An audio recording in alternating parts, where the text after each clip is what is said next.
ফেসবুকে কন্টেন্ট বানাইতেন আপনি? কি কন্টেন্ট বানাইতেন একটু দেখান তো। অনুপ্রেরণার আরেক নাম শর্টস অফ লেউটার ভাই। ভাইয়ের লেউটা চাটা ছাড়া আমার আর কোনো যোগ্যতা নাই। ছোট লেউটা বড় লেউটা তাতে কোনো সমস্যা নাই। যদি ভাইয়ের লেউটা চাইটা মাসে লাখ টাকা কামানো যায়, যদিও কন্টেন্টের নামে ভাই আমার লের বানায়, কিন্তু কি আর করার, বাংলাদেশের মানুষ তো এগুলাই খায়। কেমন ছিল কন্টেন্টটা?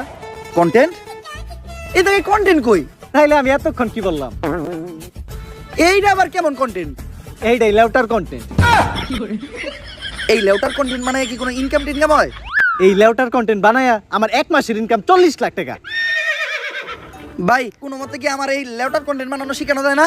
শোনো, তুমি যদি আমার কাছ থেকে এই লেউটার কন্টেন্ট বানানো শিখতে চাও, তাহলে প্রতিদিন তোমার আমাকে 10,000 টাকা করে পেমেন্ট করতে হবে। কারণ আমি তোমার কাছে আমার টাইম বিক্রি করতেছি। It's call value of time. আসলে আমি একজন এজেন্ট, তো দিনের বেলা ব্যস্ত থাকি। কোনো মতে কি আমার কাছে রাইতের সময়টা বিক্রি করা যায় না? হ্যাঁ অবশ্যই, কিন্তু রাত্রের চার্জটা একটু বেশি, 30,000 টাকা। দিনের চার্জ এত কম, রাইতের চার্জ এত বেশি কে? It's call value of back side.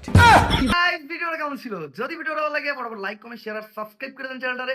ভিডিওর কোন পার্টটা আপনাদের সবচেয়ে বেশি ভালো লাগছে ওইটাও কমেন্ট করে জানান। ভিডিওটা শেয়ার করেন আপনাদের friends, family and social media প্ল্যাটফর্মে। আমি কিছু জানি না ভাই, এই ভিডিওতে জাস্ট উড়াদুরা লাইক দেন, উড়াদুরা কমেন্ট করেন, লাইক কমেন্টের বন্যা বহাই দেন। আর আপনারা নেক্সট ডে কি টাইপের ভিডিও চান ওইটাও কমেন্ট করে জানান। আজকের মতো এই পর্যন্ত, হয়ে যাবে নেক্সট ভিডিওতে। আল্লাহ হাফেজ।